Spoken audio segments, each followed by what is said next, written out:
तो दोस्तों आप सभी का स्वागत है। आज चैप्टर 2 देखेंगे इंडियन इकोनॉमी का। और ये जो लेक्चर चल रहा है ये आपके यूपीएससी के मेंस प्रीलिम्स दोनों के लिए इम्पॉर्टेंट है, या स्टेट पीसीएस दे रहे हैं, सभी एग्ज़ाम के लिए इक्वली इम्पॉर्टेंस है। तो इसके पहले हमने 1947 के पहले, जो आज़ादी के पहले का जितना भी ऐतिहासिक इकोनॉमिक डेवलपमेंट था वो सब देख चुके हैं। ठीक है, आज 1947 से लेकर देखेंगे 1999 तक क्या इकोनॉमिक डेवलपमेंट रहा है, यानी स्वतंत्रता के बाद की स्थिति को देखेंगे। इसके अलावा हमारा जो पॉलिटी का क्लास चल रहा है एनसीईआरटी में, तो उसमें जो है 2 चैप्टर हो चुके हैं, यानी संविधान क्यों है कैसे और अधिकार डीपीएसपी। तीसरा जो लेक्चर है वो कल अपलोड हो जाएगा। कुछ टेक्निकल और सॉफ्टवेयर इशू की वजह से लेक्चर आने में थोड़ा लेट हो गया। और इसके अलावा बात करें तो आज जो है, जैसे हमने बताया चैप्टर फर्स्ट में जो है यानी स्वतंत्रता की पूर्व संध्या तक हमने देखा।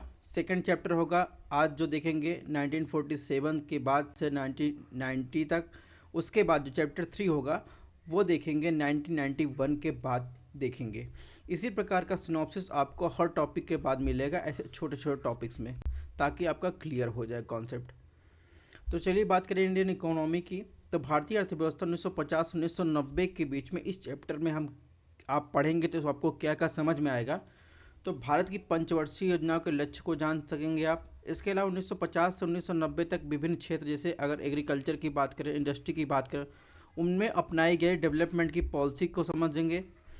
और इसके अलावा अगर बात करें अर्थव्यवस्था के गुणों और सीमाओं की विवेचना कर सकेंगे आप, यानी इस चैप्टर को समझ पढ़ने के बाद आपको ये 3 बातें क्लियर हो जाएंगी पूरी तरीके से। अगर बात करें पंचवर्षीय योजना की, तो भारत में योजना का मुख्य उद्देश्य विकास की एक ऐसी प्रक्रिया प्रारंभ करना है जो रहन सहन को ऊंचा उठाए, यानी उसके स्तर को लोगों को जो है समृद्ध और डाइवर्सिटीपूर्ण जीवन के नए अवसर उपलब्ध कराए। ठीक है, तो ये पंचवर्षीय योजना का उद्देश्य है। चलिए इंट्रोडक्शन के बारे में थोड़ा सा बात कर लें। तो जब हमें आज़ादी मिली 1947 में, उसके बाद तो नए भारत का उदय हुआ। तो उसमें एक तो ब्रिटिश शासन समाप्त हुआ था। अब भारत को जो है नए सरकार में 2 चुनौतियों का, एक तो भारत जो है आज़ाद हुआ था, अब उसको एक नई इकोनॉमिक पॉलिसी अपनानी थी। ठीक है, वो नई इकोनॉमिक पॉलिसी कौन सबसे उपयुक्त रहेगी, सबसे अच्छी रहेगी भारत जैसे देश के लिए, जो केवल कुछ लोगों के कल्याण के लिए नहीं बल्कि सभी के कल्याण के लिए कार्य करेगी। अब ऐसी पॉलिसी को ढूंढना था। तो हमारे जो पहले प्रधानमंत्री थे और उनसे संबंधित जितने भी उनका मंत्रिमंडल था, वो इस सब चीज़ों को लेकर बहुत चिंतित थे। जो पंडित जवाहरलाल नेहरू थे, उनका विचार तो समाजवाद के प्रति जो है झुकाव था, लेकिन वो जो भूतपूर्व सोवियत यूनियन था उस समाजवाद के पक्षधर नहीं थे। और जो यूएसएसआर का समाजवाद था उसमें जो है आपको निजी स्वामित्व की कोई अवधारणा नहीं थी। ठीक है, यानी उस उत्पादन के सभी साधन, चाहे खेत हो कारखाने हो, सरकार के स्वामित्व के अंतर्गत आते थे। तो ये जो है ऐसी पॉलिसी पंडित जवाहरलाल नेहरू अपनाना नहीं चाहते थे। बाद में बहुत सोच विचार के बाद जो है उन्होंने भारत के लिए एक ऐसा समाज होगा जिसमें सार्वजनिक क्षेत्र को एक सशक्त यानी मजबूत क्षेत्र होगा, जिसके अंतर्गत निजी संपत्ति की अवधारणा रहेगी, लोकतंत्र का भी स्थान रहेगा। और इस प्रकार जो है सरकार अर्थव्यवस्था के लिए योजनाएं बनाएगी और निजी क्षेत्र को भी प्रोत्साहित करने के लिए योजना के एक अंग के रूप में प्रोत्साहित किया जाएगा। इसके बाद 1948 में, ये तो 1947 में, 1948 में औद्योगिक नीति प्रस्ताव आया और तथा जो है डीपीएसपी यानी राज्य के नीति निर्देशक तत्व के सिद्धांतों को भी यह दृष्टिकोण था। ठीक है, औद्योगिक नीति को प्रोत्साहन करना, यह डीपीएसपी में भी लिखा गया है। फिर 1950 में प्रधानमंत्री की अध्यक्षता में प्लानिंग कमीशन की स्थापना की गई और इस प्रकार पंचवर्षीय योजना का शुरुआत हुआ। ठीक है, तो अगर बात करें इकोनॉमिक सिस्टम की, सबसे पहले देख लेते हैं पंचवर्षीय योजना के पहले कितने टाइप की इकोनॉमी होती है।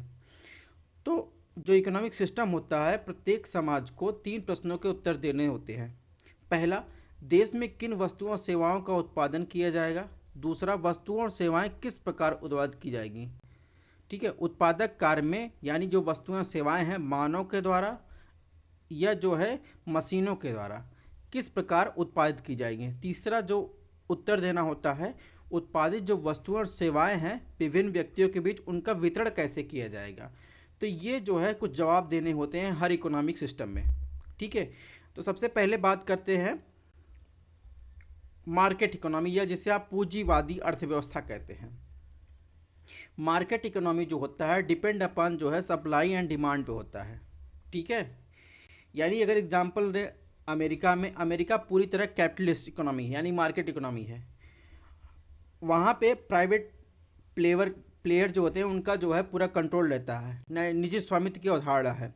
यानी ये लोग कहते हैं, कैपिटल इकोनॉमी वाले कहते हैं हम वही बनाएंगे जो लोग मांगेंगे, क्योंकि उसके बदले वो लोग मुझे पैसे देंगे।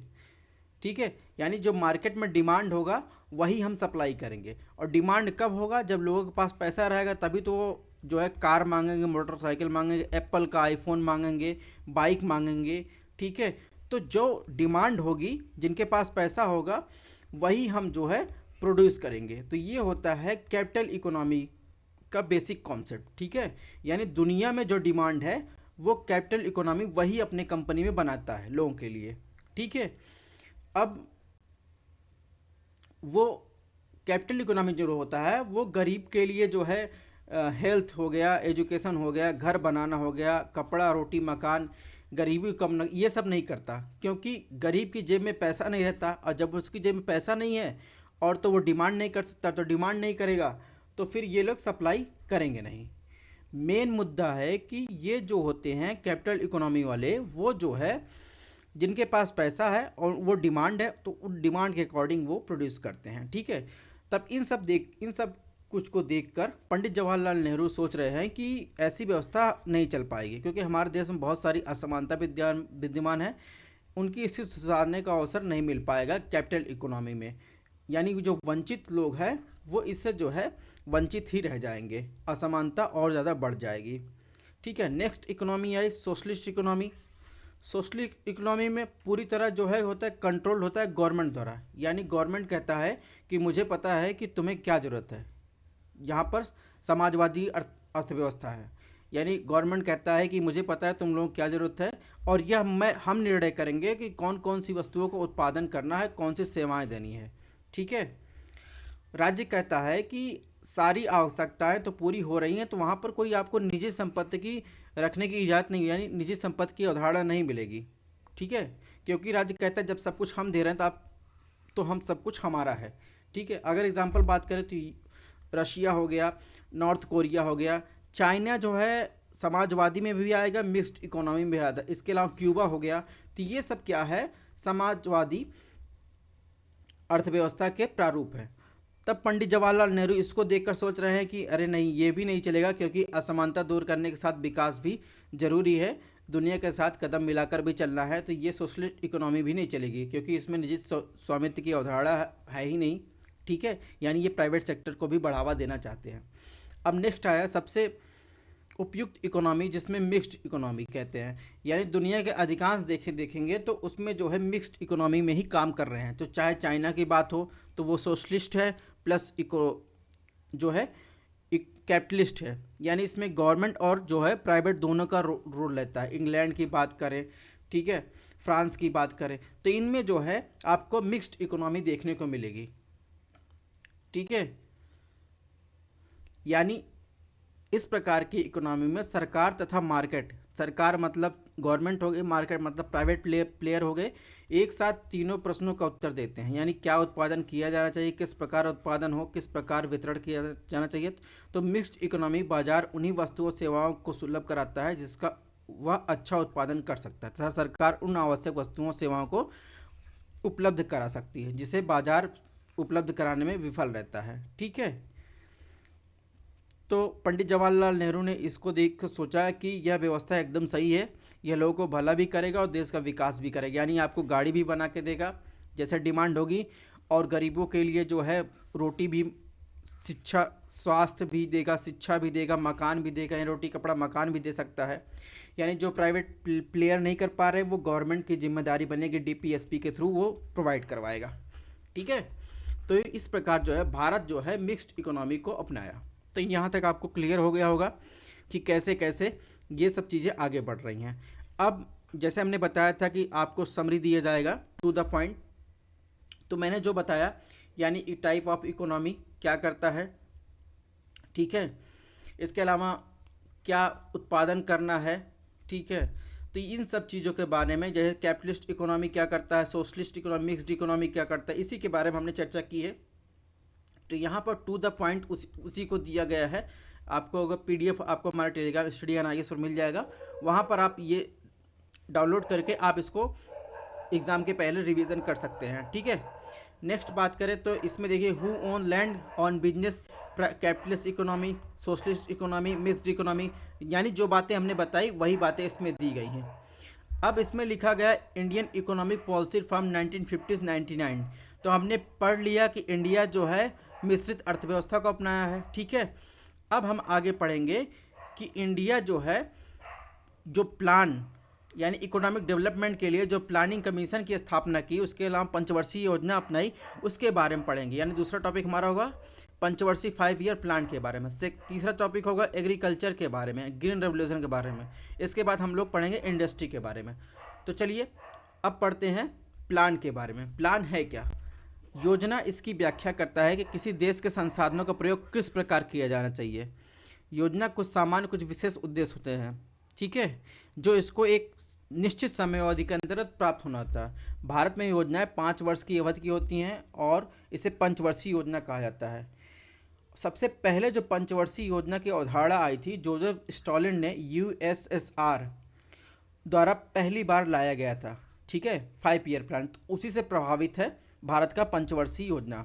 और इसके अलावा पंचवर्षीय योजना के साथ साथ भारत जो है लॉन्ग टर्म टारगेट भी रखता है, 20 ईयर भी टारगेट रखता है। ठीक है, और इसी पंचवर्षीय योजना को फेमस ग्रुप में क्या कहते हैं, बॉम्बे प्लान के रूप में भी जाना जाता है। तो आपको ये भी ध्यान रखना है। ठीक है, हमारी पंचवर्षीय योजनाएं जो हैं ये नहीं बताती कि प्रत्येक वस्तु और सेवा कितना उत्पादन किया जाएगा, या ना तो ये संभव है ना ही आवश्यक है। पूर्व का जो यूएसएसआर था यानी जोसेफ स्टॉलिन द्वारा जो पंचवर्षीय योजनाएं बनाई गई थी, उन्होंने ये कार्य करने की कोशिश की थी लेकिन वो विफल रहे। ठीक है, यानी योजनाएं उन्हीं क्षेत्रों के विषय में स्पष्ट लक्ष्य निर्धारित करें जिनकी उनकी महत्वपूर्ण भूमिका हो। जैसे अगर बात करें तो विद्युत में, विद्युत उत्पादन में, सिंचाई में, ठीक है, और शेष जो है बाजार पर आपको छोड़ देना चाहिए।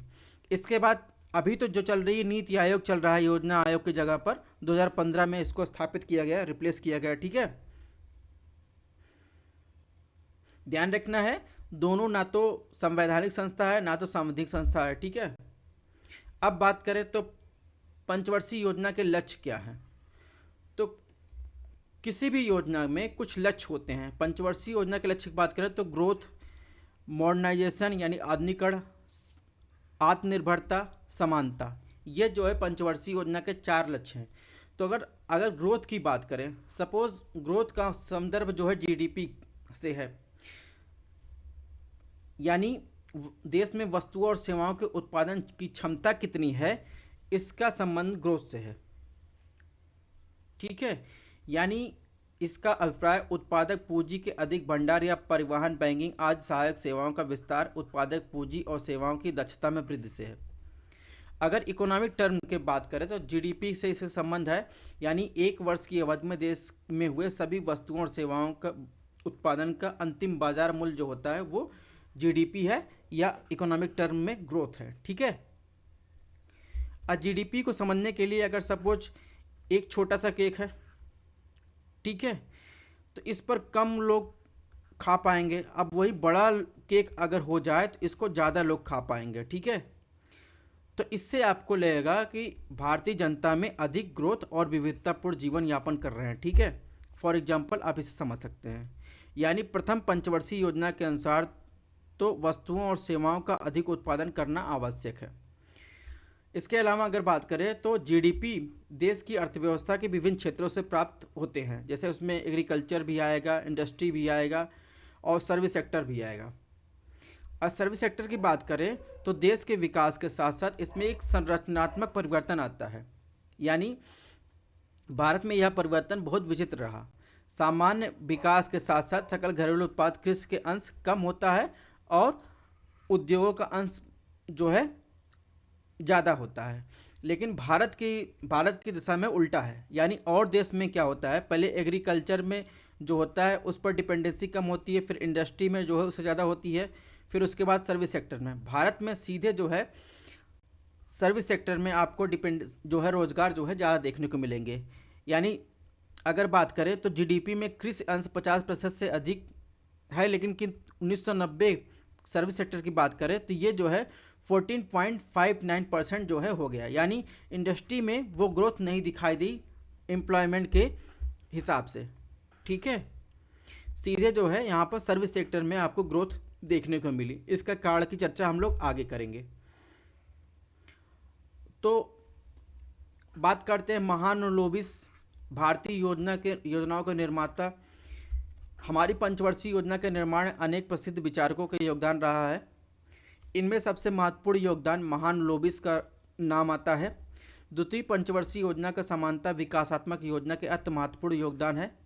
ठीक है, योजना का यही मायने है कि द्वितीय पंचवर्षीय योजना प्रारंभ हुआ। ठीक है, पहली के बाद जो है माना जाता है द्वितीय पंचवर्षीय योजना से ही सही मायने में कार्य प्रारंभ हुआ था।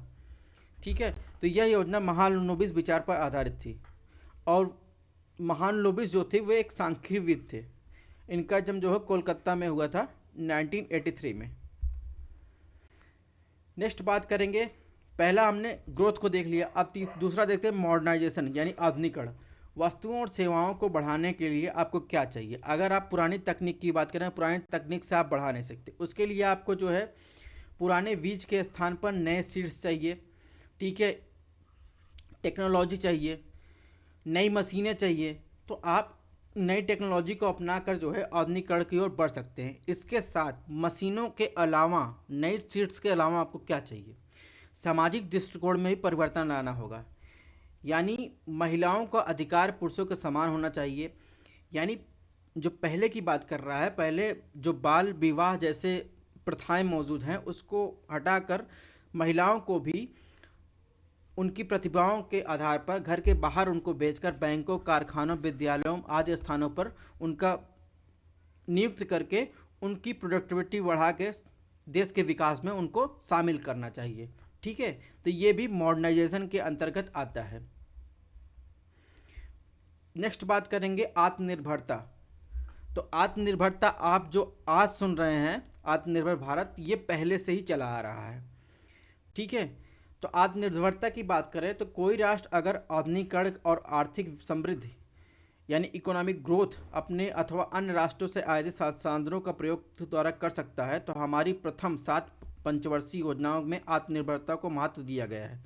जिसका अर्थ है यह उन चीज़ों के आयात से बचा जाए जिनका देश में ही उत्पादन संभव है। विशेषकर खाद्यान्न जो है उत्पादन देश में संभव है तो उसका आयात से बचा जाए। तो ये इनकी आत्मनिर्भरता में कोर पॉलिसी थी, खासकर खाद्यान्न आयात से बचने के लिए। और इनको एक डर ये भी था कि जो बाहर से लोग हैं, यानी अगर विदेशी प्रौद्योगिकी पूंजी पर निर्भरता किसी न किसी रूप में हमारे देश की नीतियों को विदेशी हस्तक्षेप होगा हमारी पॉलिसी पे, तो इससे हमारी संप्रभुता जो है खतरे में पड़ सकती है। तो इसलिए आत्मनिर्भरता जरूरी है। ठीक है, अब बात करेंगे समानता। तो आत्मनिर्भरता के साथ समानता भी जरूरी है। यानी केवल जो है ग्रोथ और आधुनिकीकरण और आत्मनिर्भरता के द्वारा जन सामान्य जीवन सुधार नहीं सकता। किसी देश में उच्च समृद्धि दर, विकसित अत्याधुनिक प्रौद्योगिकी प्रयोग होने के बाद भी अधिकांश लोग गरीब हो सकते हैं। यह सुनिश्चित करना आवश्यक है कि आर्थिक समृद्धि के लाभ देश के निर्धन वर्गों को सुलभ हो, केवल धनी लोगों को नहीं। ठीक है, तो भारतीयों को भोजन, अच्छा आवास मिले, स्वास्थ्य सुविधाएं मिले, बेसिक जो भी उनकी आवश्यकताएं हैं उनको पूरा करने में समर्थ होना चाहिए। ठीक है, और धन के वितरण में भी असमानताएं कमी होनी चाहिए, यानी समानता की बात होनी चाहिए। तभी पंचवर्षीय योजना का जो टारगेट है वो सफल होगा। अब बात करेंगे एग्रीकल्चर के बारे में। ये तो हो गया टारगेट के बारे में। अब थोड़ा सा उससे संबंधित देखते हैं एग्रीकल्चर के बारे में क्या है। एग्रीकल्चर के बारे में दिया गया था समानता को ही लाने के लिए, ठीक है। समानता को लाने के लिए जो है ओनरशिप एंड इंसेंटिव स्कीम चालू की गई थी, यानी स्वामित्व और प्रेरणा योजना, ठीक है। किसान को भूमि, यानी इसमें क्या था, किसान को जो है भूमि का मालिक बनाया गया ताकि वो जो है मन लगाकर काम करें और उत्पादक अत्यधिक जो है उत्पाद यानी उत्पादकता बढ़ा सके, ठीक है। सपोज एक एग्जांपल लें, जैसे आपके घर में जो है 3-4 भाई हैं, ठीक है।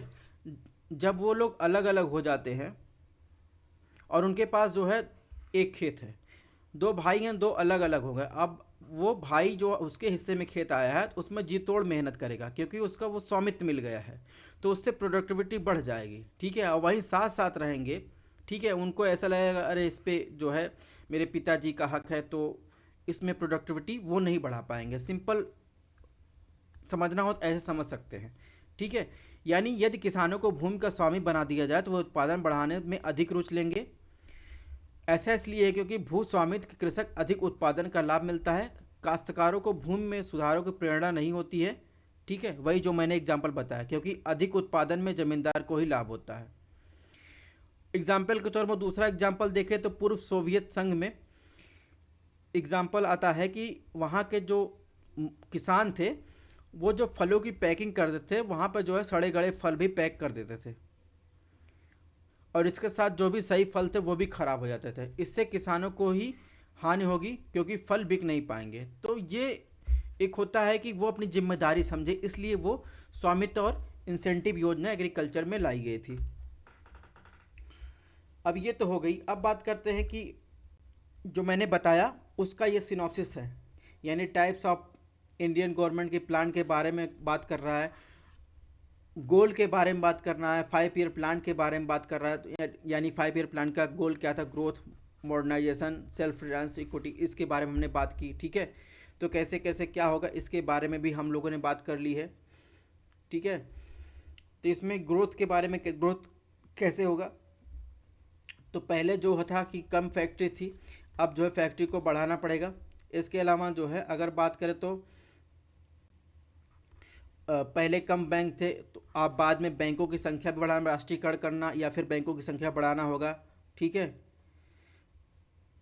तो प्रोडक्टिविटी को कैपिटल प्रोडक्टिविटी को बढ़ाना, ये सब भी इसके अंतर्गत आया। जो हमने बताया उसी को समराइज करके यहाँ पर दिया होगा, ठीक है।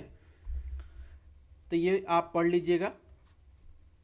यानी इसमें जीडीपी के अगर आंकड़े की बात करें 1947 एग्रीकल्चर में जो है अगर लगे हुए व्यक्तियों की संख्या बात करें तो कुल जनसंख्या 59% थे।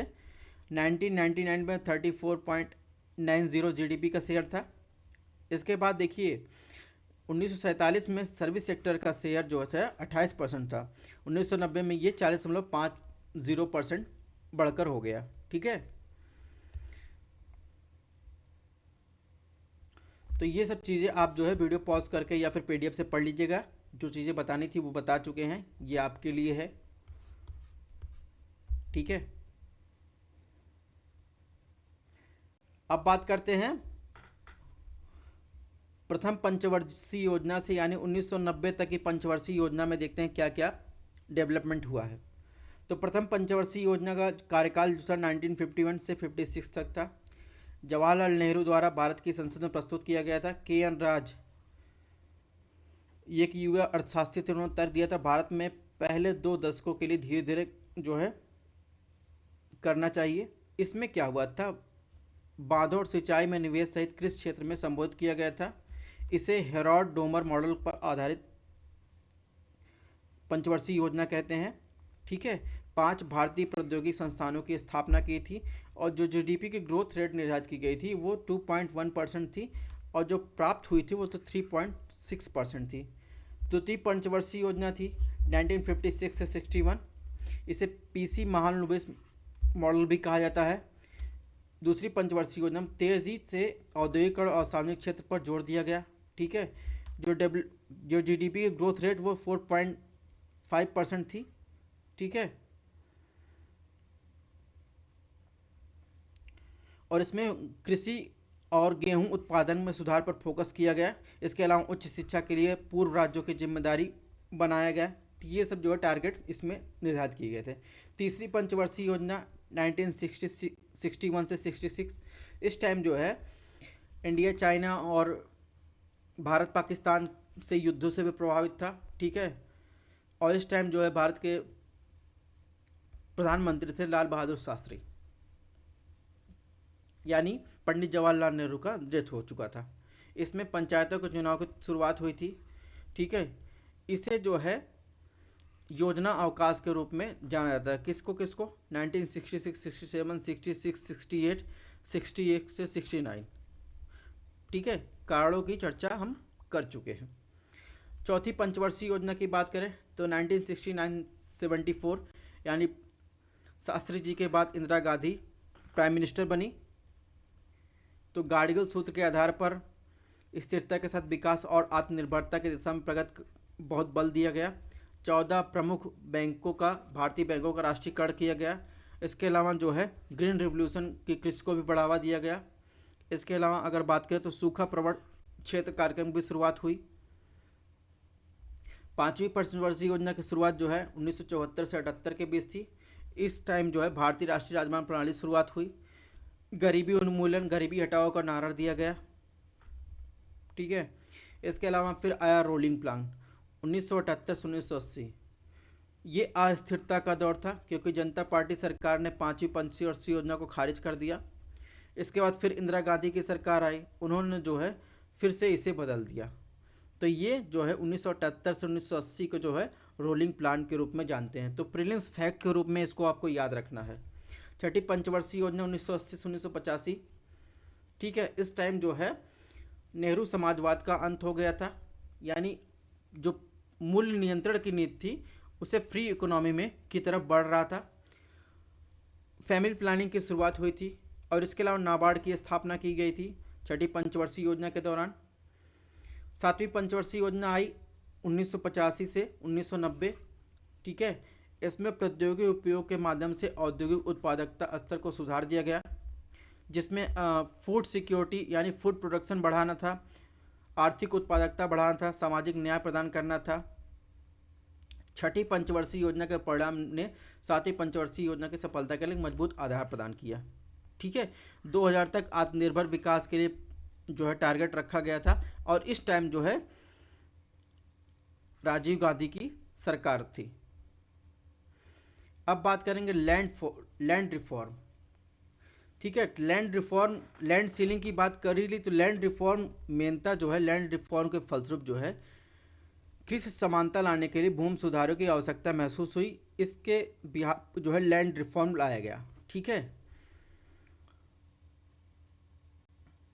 और इसका जो परिणाम हुआ, यानी स्वतंत्रता के 1 वर्ष बाद ही देश में बिचौलिए उन्मूलन, वास्तविक कृषकों के ही भूमि स्वामी बनने जैसे कदम उठाए गए, जिसका उद्देश्य था भूमि का स्वामित्व किसानों को निवेश की प्रेरणा देगा। इसके बशर्ते उन्हें पर्याप्त पूंजी उपलब्ध कराई जाए। दरअसल समानता को बढ़ाने के लिए भूमि की अधिकतम सीमा निर्धारण की दूसरी नीति थी, यानी लैंड सीलिंग की बात कर रहा है। किसी व्यक्ति को कृषि भूमि के स्वामित्व की अधिकतम सीमा निर्धारण करना जो है ये लैंड सीलिंग में आता है। ठीक है, अब इसमें क्या हुआ, तो लैंड रिफॉर्म से फायदे तो हुए, यानी लगभग अगर बात करें तो बिचौलियों को उन्मूलन का नतीजा हुआ कि लगभग 2 लाख काश्तकार किसान सरकार से सीधा संपर्क हो गया। वो जमींदार के शोषण से मुक्त हो गए। भूमि स्वामित्व से उन्हें उत्पादन में वृद्धि के लिए प्रोत्साहन मिला, किंतु बिचौलियों का उन्मूलन कर समानता का लक्ष्य पूर्ण रूप से प्राप्त नहीं हुआ। क्यों? क्योंकि कुछ भूतपूर्व जमींदारों ने कुछ क्षेत्र बहुत बड़े बड़े भूखंडों को अपना स्वामित्व बनाए रखा। एक तो कारण ये था। दूसरा कारण था कृषकों को भूमि के स्वामित्व मिलने के बाद भी निर्धनतम यानी गरीब से गरीब किसान जो थे, बटाईदार और भूमिहीन श्रमिक को भूमि सुधार का कोई लाभ नहीं हुआ मिला। ठीक है, इसका कारण क्या था? इसका कारण ये था कि बड़े जमींदार जो थे, जो लैंड सीलिंग कानून आया था उसका जो है उसके लूप हॉल्स का जो है फ़ायदा उठाकर ये लोग जो है सीधे सुप्रीम कोर्ट में केस कर दिए। अगर सही से बात करें, लैंड सीलिंग कानून कुछ ही राज्य थे जो लागू किए थे, जैसे केरल, पश्चिम बंगाल सरकार ही वास्तविक रूप से किसान को भूमि देने के लिए अपनी नीति लागू की थी, यानी भूमि सुधार। इसके अलावा पूरे भारत में ये कानून लागू नहीं हुआ था, यानी लागू नहीं करवा, क्योंकि जो है ये राज्य का विषय था। ठीक है। तो इसके बाद आया सबसे, तो पंजाब में एक मामला आया, उसके बाद अगर बात करेंगे फिर केशवानंद भारती मामला है। ये सब सब जो है फंडामेंटल राइट उस समय जो है जमीन रखने का या संपत्ति का अधिकार उस टाइम जो है फंडामेंटल राइट था। ठीक है। और वर्सेस जो है डीपीएसपी था। ठीक है। यानी सरकार को जो है लोक कल्याणकारी समानता जैसे मुद्दों को जो है कार्य करना था उस पर, दूसरी तरफ जो है फंडामेंटल राइट जैसे मुद्दों से जो है दोनों का संघर्ष हो रहा था। तो इसी को लेकर बहुत सारी चीज़ें बाद में जो है सुप्रीम कोर्ट में चैलेंज की गई। ठीक है। तो गोलकनाथ वाद आया, गोलकनाथ में यही ज़मीन का मामला था वर्सेस फंडामेंटल राइट। तो इसको हमने जो है पॉलिटी में डिस्कस करेंगे। आप इसमें इतना समझिए कि लैंड सीलिंग कानून के लूप हॉल्स का फ़ायदा उठाकर बड़े बड़े किसानों ने सुप्रीम कोर्ट में केस किया, और ये जो है पूरी तरीके से सफल नहीं हो पाया, बाद में सफल हुआ। ठीक है। अब बात करेंगे, ये देखिए इसका सिनॉप्सिस दिया गया है। पहले क्या होता था, ब्रिटिश रूल में किसान होता था, ज़मींदार होता था, ब्रिटिशर होते थे। तो ज़मींदार को जो है ये रेंट पेड करता था, ये ज़मींदार जो है इसे सरकार यानी ब्रिटिशर को टैक्स पे करती थी। अब जब लैंड रिफॉर्म हुआ तो इसमें जो है ज़मींदार की भूमिका को हटा दिया गया और फार्मर को जो है उसका ओनर बना दिया गया, और गवर्नमेंट को कोई टैक्स नहीं देना पड़ता था। एग्रीकल्चर पे आज भी कोई टैक्स लगता नहीं। ठीक है। तो ये लैंड रिफॉर्म हुआ। अब बात करेंगे ग्रीन रिवोल्यूशन की। तो ग्रीन रिवोल्यूशन का मतलब क्या था? ग्रीन रिवोल्यूशन मतलब था कि हाई यील्ड जो वैरायटी की जो सीड्स थे उनको उपलब्ध करवाकर भारत की उत्पादकता को बढ़ाना, खासकर गेहूं की फसल में। ठीक है।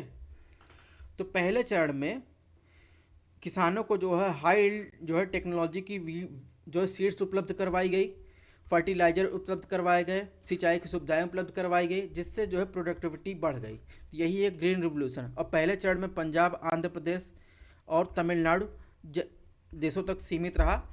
और इससे जो है जब फर्स्ट ग्रीन रिवोल्यूशन आया, ठीक है, यानी 1960 से 1970 का दशक था, उसमें जो है असमानता, राज्यों के बीच असमानता, किसानों के बीच असमानता बढ़ी, क्योंकि ये जो फर्स्ट ग्रीन रिवोल्यूशन आया, हाई यील्ड जो सीड्स मिले, प्रोडक्टिविटी बढ़ी, वो कुछ ही राज्यों तक सीमित रह गई।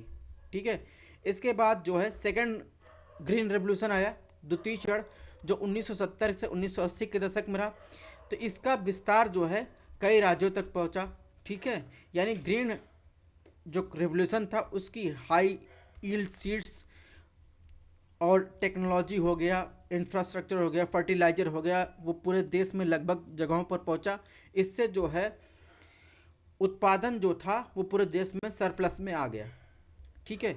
विशेषकर जो ये ग्रीन रेवोल्यूशन आया गेहूं और चावल पर अतिरिक्त उत्पादन पर जो है केंद्रित था। ठीक है। और जब अतिरिक्त उत्पादन हुआ तो ये लोग जो है क्योंकि उपभोग से ज़्यादा बचेगा तो किसान उसको मार्केट में बेचेंगे ही। तो हरित क्रांति के कारण जो है सरकार के पास जो पर्याप्त तक खाद्यान्न स्टॉक हो गया, जिससे खाद्यान्न की कमी के समय इसे प्रयोग किया जा सके। यानी ग्रीन रिवोल्यूशन के कारण अंततः आप कह सकते हैं कि भारत जो है सरप्लस जो है खाद्य उत्पादक देशों की सूची में शामिल हो गया 1980 के दशक तक। और 1980 के दशक में ही जो असमानता, जो पहली ग्रीन रिवोल्यूशन में असमानता विद्यमान थी, वो सेकेंड ग्रीन रिवोल्यूशन में असमानता कम हुई। क्योंकि अगर बात करें तो उसके साथ ही सरकार ने जो है छोटे छोटे जो है किसानों को ऋण भी उपलब्ध करवाएं, आर्थिक सहायता दी, ताकि वो जो है छोटे खेतों की उपज और उत्पादकता के समय के साथ बड़े जो खेतों के मालिक हैं उनकी पैदावार के बराबर हो जाए। इस प्रकार हरित क्रांति जो है छोटे बड़े किसानों को सभी को लाभ प्रदान किया। ठीक है। अब बात करेंगे जो आजकल फ्री ब्रीज के बारे में चल रहा है, उसके बारे में इस चैप्टर में दिया गया था। यानी जो सब्सिडी दी जाती है उसके बारे में दिया गया है। यानी कुछ अर्थशास्त्रियों का कहना है कि जो सब्सिडी दी जाती है उसके कीमतों को वस्तु की पूर्ति की संकेतक नहीं होने देती है। यानी बिजली और पानी की सब्सिडी दरों पर या निःशुल्क प्रदान किया जाता है तो उनकी कमी को ध्यान रखे बिना उनकी फिजूल उपयोग किया जाता है। यदि पानी निःशुल्क प्रदान किया जाएगा तो किसी पानी प्रधान यानी जहाँ पर पानी मौजूद है फसल उगाए जाएंगे, यानी उस क्षेत्र में पानी प्रधान जो जिसमें ज़्यादा वो फसल उगाई जाएंगी जिसमें जो है ज़्यादा पानी की ज़रूरत पड़ती है, और उस जगह उगाए जाएंगे जहाँ पर वाटर रिसोर्स कम है। तो इस प्रकार जो है फसलों से दुर्लभ संसाधन भी कम हो जाए, यानी पानी और कम हो जाए, क्योंकि वहाँ पर अगर सपोज जहाँ पर पानी कम है वहाँ पर धान की फसल उगाई जा रही है तो धान की फसल में पानी की मात्रा ज़्यादा लगती है। ठीक है, तो इस प्रकार देखेंगे। ऐसे ही बात करें उर्वरक कीटनाशकों पर जो है अगर सब्सिडी प्रदान की जाती है तो उसके प्रयोग से जो है इन्वायरमेंट को हानि हो सकता है। ठीक है, और ये फिजूल उपयोग को बढ़ावा देगा। और इसको आप कहीं भी एमएसपी जब दी जाती है, जैसे अगर किसी फसल पर एमएसपी ज़्यादा दी जाती है तो उससे अगर देखिए गेहूँ चावल पर एमएसपी ज़्यादा दी जाती है तो किसान उसको ज़्यादा उपजाएंगे। अभी आप लोग अपने अगर गांव से बिलोंग करते होंगे तो वहाँ पर आप अरहर आपको कम देखने को मिलता होगा। ठीक है, पहले अरहर होता था, बहुत सारी फसलें होती थी, तो वो कम हो गई क्योंकि सरकार इन्हीं सब फसलों पर जिस पे एमएसपी ज़्यादा मिल रही है तो किसान भी उस पर फोकस कर रहे हैं, तो वही चीज़ वो लोग उपजा रहे हैं, तो वही चीज़ ये भी बात कर रहा है, इससे नुकसान होता है। ठीक है, तो किसानों द्वारा नई प्रौद्योगिकी मानी उसको अपनाने के लिए सब्सिडी आवश्यक है, ये जो है तर्क है। ठीक है, इसमें कुछ अर्थशास्त्रियों का मत है कि एक बार जब लाभ मिल जाए तो उसके बाद उसके प्रचलन के बाद जो है सब्सिडी धीरे धीरे समाप्त कर देनी चाहिए, क्योंकि सब्सिडी का ध्येय तो किसानों को लाभ पहुंचाना है, किंतु उर्वरक जो सब्सिडी है उससे जो लाभ होता है उससे फर्टिलाइजर बनाने वाली कंपनियों को लाभ होता है। ठीक है, अच्छा, इससे क्या होता है कि लक्षित समूह को लाभ नहीं होता है। ठीक है, और सरकारी कोष पर अनावश्यक बोझ पड़ता है। तो ये जो है कुछ विशेषज्ञों का या कुछ अर्थशास्त्रियों का तर्क था। तो सरकार को चाहिए कि कृषि जो सब्सिडी जारी रखनी चाहिए, क्योंकि भारत में कृषि एक बहुत जोखिम भरा व्यवसाय है, अधिकांश किसान बहुत गरीब हैं। सब्सिडी को समाप्त करने से अपेक्षित जो आगत हैं वो प्रयोग नहीं हो पाएंगे। तो इसके अलावा कुछ और विशेषज्ञों का तर्क है कि यह सही नीति सब्सिडी को समाप्त करना नहीं है, बल्कि ऐसे कदम उठाना है कि जिनसे केवल निर्धन किसानों को ही इन सब्सिडी का लाभ मिल सके। तो आप इसको मेंस आंसर राइटिंग में कहीं भी आप इसको यूज कर सकते हैं। ठीक है, इसके अलावा बात करें 1960 के दशक के अंत तक देश में कृषि उत्पादक वृद्धि पर भारत खाद्यान्न में आत्मनिर्भर होगा, इसकी बात हम कर ही चुके हैं। नकारात्मक पहलू की बात करें तो 1990 तक भी देश में 65% जनसंख्या कृषि पर लगी थी।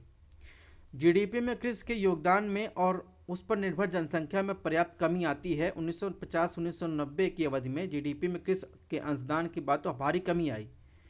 और कितनी कमी आई? 1950 में 67.50% था, 1990 में ये घटकर 64.9% हो गया। लेकिन अगर बात करें तो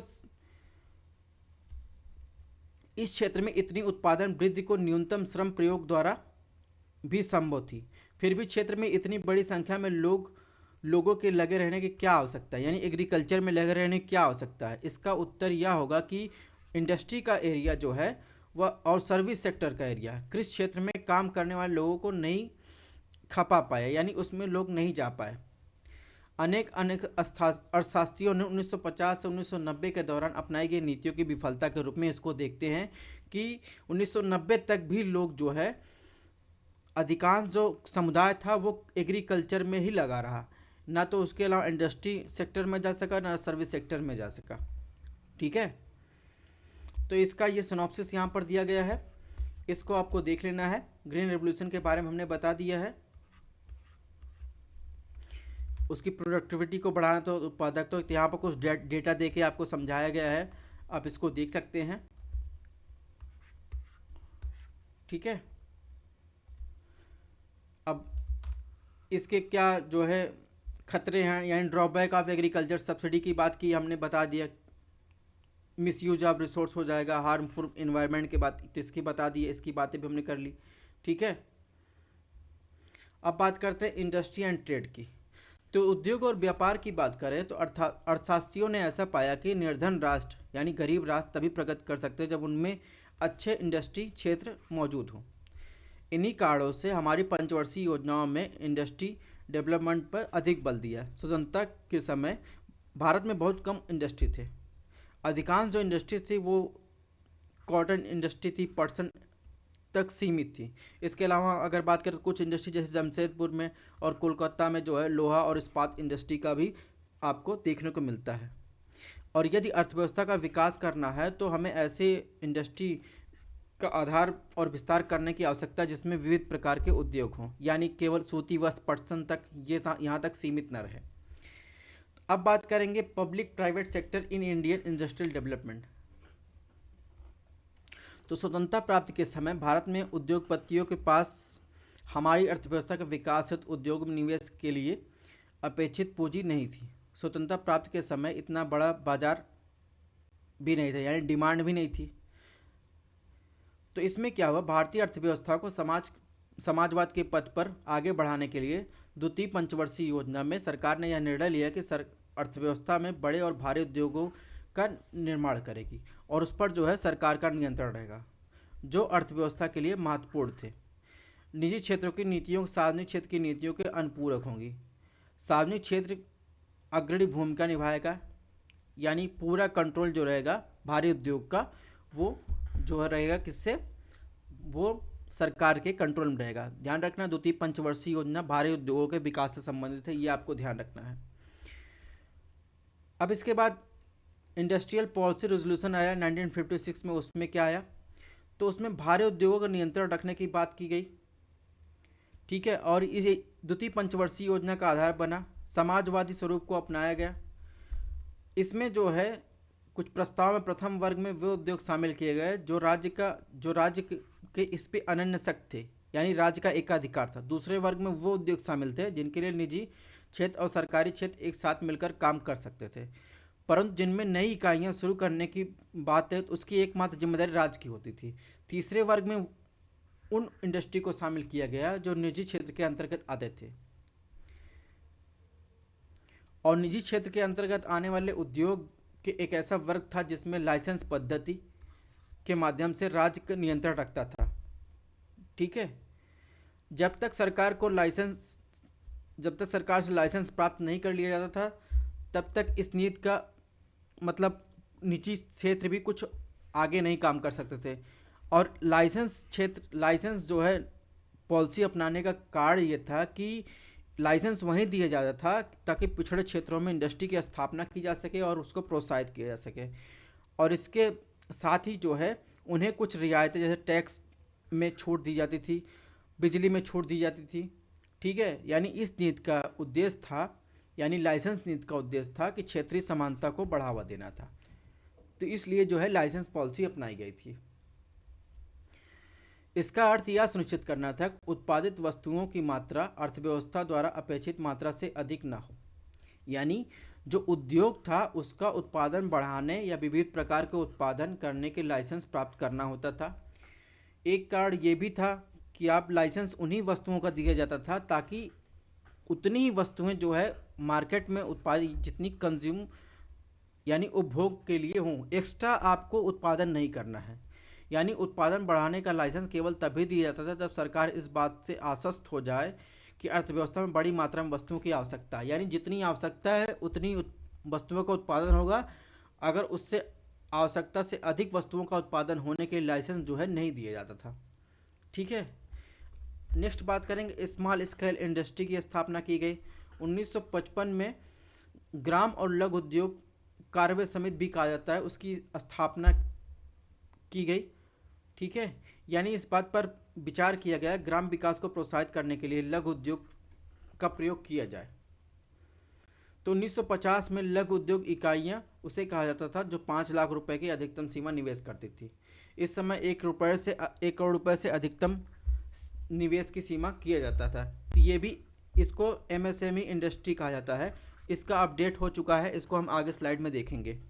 यानी ऐसा माना जाता था जो स्मॉल इंडस्ट्री जो है अधिक जो है श्रम प्रधान होते हैं, अर्थात इसमें जो है बड़े स्तर पर आप अधिक लोग रोजगार सृजित कर सकते हैं, इसलिए जो है स्मॉल इंडस्ट्री स्थापित करने के लिए यानी कुछ रियायतें भी दी जाती थी, जैसे कम उत्पाद शुल्क हो गया, कम ब्याज दरें हो गया, बैंक ऋण हो गया, ये सब जो है रियायतें स्मॉल इंडस्ट्री स्थापित करने के लिए दी जाती थी। एमएसएमई की रिवाइज जो है एस्टीमेट आया है, इसमें इससे क्वेश्चन आए थे, ठीक है। तो पहले क्या था, तो माइक्रो स्मॉल मीडियम, अब भी वही है, माइक्रो स्मॉल मीडियम। बस अगर बात करें तो पहले मैन्युफैक्चर और सर्विस सेक्टर का अलग अलग दिया गया था, अब एक ही में कर दिया गया, ठीक है। यानी अब जो किया गया, अगर इन्वेस्टमेंट 1 करोड़ रुपए और टर्नओवर जो है 5 करोड़ रुपए है, वो माइक्रो इंडस्ट्री में आएगा, चाहे वो मैन्युफैक्चर इंडस्ट्री हो या सर्विस सेक्टर हो। स्मॉल में आएगा अगर इन्वेस्टमेंट 10 करोड़ रुपए है, टर्नओवर जो है 50 करोड़ रुपए है, तो वो स्मॉल इंडस्ट्री में आएगा। मीडियम में वो आएगा, इन्वेस्टमेंट 20 करोड़ रुपए है और टर्नओवर 100 करोड़ रुपए से अधिक है, तो वो मीडियम इंडस्ट्री में आएगा। तो ये एमएसएमई की रिवाइज डिफिनीसन आई है, तो इसको आपको ध्यान रखना है। अब बात करेंगे ट्रेड पॉलिसी की। ट्रेड पॉलिसी क्या अपनाई गई, तो ट्रेड पॉलिसी आयात प्रतिस्थापन के रूप में अपनाई गई। यानी जैसे अगर बात करें, इसे समझिए, अगर विदेश में जो है, अगर भारत में कार की ज़रूरत है, तो विदेश से कार न लाकर भारत में जो है कार की इंडस्ट्री लगाना, यानी विदेश निर्मित वाहनों का आयात करने के स्थान पर उन्हें भारत में ही निर्मित करने उद्योग को प्रोत्साहित किया है। यानी मेक इन इंडिया कह सकते हैं, मेक इन इंडिया, ठीक है, मेक इन इंडिया को प्रोत्साहन दिया गया। अगर और आयात प्रतिस्थापन के लागू करने के लिए बाहर से अगर कोई चीज़ आयात की जा रही है, तो उस पर जो है प्रशुल्क लगाया जाता था, टैक्स लगाया जाता था। इससे जो है आयातित वस्तुएं अधिक महंगी हो जाती थी और वस्तुओं के प्रयोग को जो है हतोत्साहित किया जाता था। कोटा भी निर्धारित कर दिया जाता था वस्तुओं का, कि आपको इतने ही जो है वस्तुएं निर्यात करनी है, सॉरी आयात करनी है, इससे ज़्यादा नहीं कर सकते। इससे जो है विदेशी प्रतिस्पर्धा से देसी फर्मों की रक्षा होती थी, ठीक है। और इसके अलावा ये संरक्षण की नीति जो है इस धारणा पर आधारित थी कि विकासशील देशों की उद्योग अधिक विकसित देशों द्वारा उत्पादित वस्तुओं की प्रतिस्पर्धा की स्थिति में नहीं है। यह माना जाता था यदि घरेलू उद्योग का संरक्षण किया जाता है तो वो समय के साथ अपने प्रतिस्पर्धा करने भी सीख लेंगे, ठीक है। हमारे योजनाकारों को भी यह आशंका थी यदि आयातों पर प्रतिबंध लगाया जाता है तो विलासिता वस्तुओं का आयात पर विदेशी मुद्रा खर्च होने की संभावना बढ़ जाएगी। 1980 के दशक तक जो है निर्यात जो है यानी एक्सपोर्ट को बढ़ाने के पर कोई गंभीर विचार नहीं किया गया था। यानी इस बीच जो है आयात जो है प्रतिस्थापन की नीति पर विचार किया गया था। नेक्स्ट बात करेंगे औद्योगिक विकास नीतियों पर प्रभाव की बात करेंगे। तो जीडीपी का अनुपात 1950-51 में 11.8% से बढ़कर 1990-91 24.6% रहा, ठीक है। तो इसमें जो है जो मैंने अभी बातें की वही सब चीज़ें हैं कि यानी विदेशी प्रतिस्पर्धा के प्रति संरक्षण से उन इलेक्ट्रॉनिक ऑटोमोबाइल क्षेत्रों में देसी उद्योगों का विकास हुआ जिनका विकास अन्यथा संभव नहीं था। तो इंडस्ट्रियल पॉलिसी वही अपनाई गई कि यानी इससे क्या हुआ, जीडीपी ग्रोथ जो है बढ़ा। अब कुछ अर्थशास्त्रियों ने सार्वजनिक क्षेत्र के अनेक उद्यमों को निष्पादन कड़ी आलोचना की।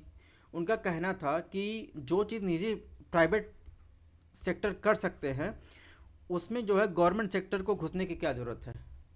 जैसे दूरसंचार की बात की, तो दूरसंचार में यानी कम्युनिकेशन में जो है बात की, तो उसमें जो है गवर्नमेंट को घुसने की क्या ज़रूरत है। जब प्राइवेट प्लेयर जो हैं वो सक्षम है करने में, तो उसमें गवर्नमेंट को घुसना नहीं चाहिए, ठीक है। और 1990 के दशक तक जो है कोई प्रतिस्पर्धा नहीं थी। इसी कारण जो है किसी व्यक्ति को एक टेलीफोन कनेक्शन लेने में लंबे समय तक प्रतीक्षा करनी पड़ती थी। आपको बीएसएनएल का ज़माना याद होगा, एक सिम लेने के लिए आपको इतना लंबा इंतज़ार करना पड़ता था। तो उसी सब चीज़ों की बात कर रहा है। यानी कहने का मतलब यह है कि जो सार्वजनिक क्षेत्र है उनको राष्ट्रीय सुरक्षा के मामले में जो है जाना चाहिए, और प्राइवेट क्षेत्र जो है जैसे होटल इंडस्ट्री हुआ तो वो लोग काम जो है प्राइवेट प्लेयर भी कर सकते हैं, तो उसमें जो है गवर्नमेंट को नहीं जाना चाहिए। तो इसी की बात जो है ये कर रहा है, ठीक है।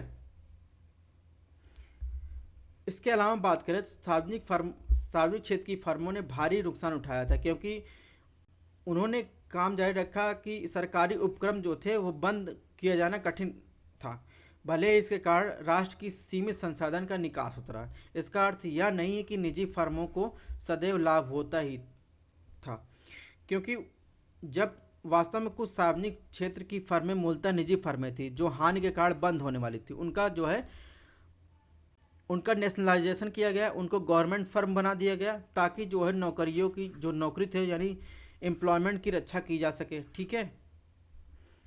किसी उद्योग को शुरू करने के लिए आवश्यक लाइसेंस कुछ औद्योगिक घरानों को दुरुपयोग किया गया। बड़े उद्योगपति नई फर्में शुरू करने के लिए नहीं बल्कि नए प्रतिस्पर्धियों को रोकने के लिए लाइसेंस प्राप्त कर लेते थे। लाइसेंस परमिट राज को अत्यधिक रेगुलेशन के कारण कुछ फर्में कार्यकुशल नहीं बनाई गई। उद्योगपति अपने उत्पादन के विषय में विचार करने की अपेक्षा लाइसेंस प्राप्त करने की कोशिश में लगे रहते थे और संबंधित मंत्रालयों की लॉबी में समय बिताते थे। ठीक है। इसके अलावा बात करें तो आयात पर जो प्रतिबंध के कारण भारतीय उपभोक्ताओं को उन वस्तुओं को खरीदना पड़ता था जिनका उत्पादन भारतीय उत्पाद करते थे।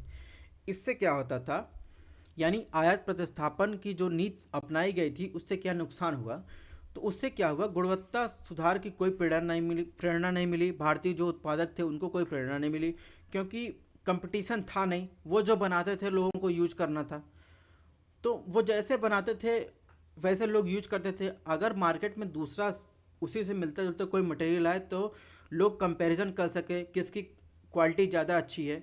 ठीक है। जैसा आज के समाज में हो रहा है, या आज के इकोनॉमी में हो रहा है, या आज की अर्थव्यवस्था में हो रहा है कि आपको मोबाइल लेना है तो बहुत सारी मोबाइल मौजूद हैं।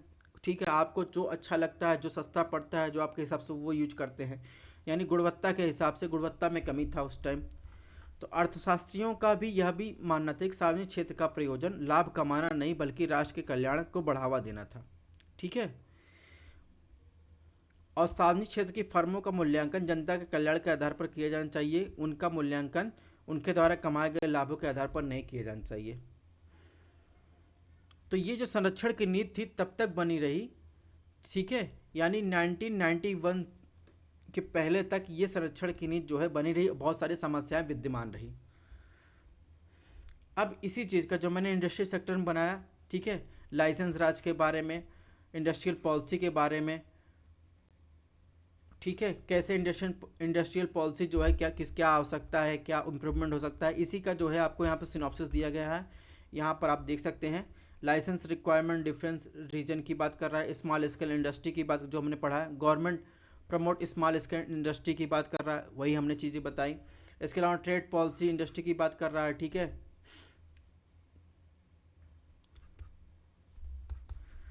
लाइसेंस राज, प्राइवेट सेक्टर ड्रॉबैक, वो सब चीज़ हम डिस्कस कर चुके हैं। आयात प्रतिस्थापन हम लोग डिस्कस कर चुके हैं। ट्रेड पॉलिसी डिस्कस कर चुके हैं। Difference type of trade policy यानी इनवर्ड लुकिंग ट्रेड पॉलिसी, यानी क्लोज्ड इकोनॉमी ओपन इकोनॉमी की बात कर रहा है। ठीक है। तो इंडिया जो है 1990 के पहले तक जो है क्लोज्ड इकोनॉमी बना रहा, यानी जो अपने लिए जो हम देश में उपजा सकते हैं वही उपजाएंगे, बाहर से हम लोग आयात कम करेंगे। ठीक है, ज़रूरत की जितनी। तो इस टाइम जो है क्लोज्ड इकोनॉमी की बात कर रहा है। तो हम लोग बिफोर इसको चर्चा कर ही चुके हैं, इंपोर्ट सब्स्टिट्यूट की बात कर ही चुके हैं। सब्स्टिट्यूट कैसे जो है काम करता है इसको भी चर्चा कर चुके हैं। यहाँ पर बहुत सारे एग्जाम्पल के साथ और आपको दिया गया है, इसको आपको देख लेना है। ठीक है। कोटा सिस्टम क्या था ये भी हम लोग देख चुके हैं, और क्या रीजन थे इंपोर्ट सब्स्टिट्यूशन के ये भी देख चुके हैं। अब बात करते हैं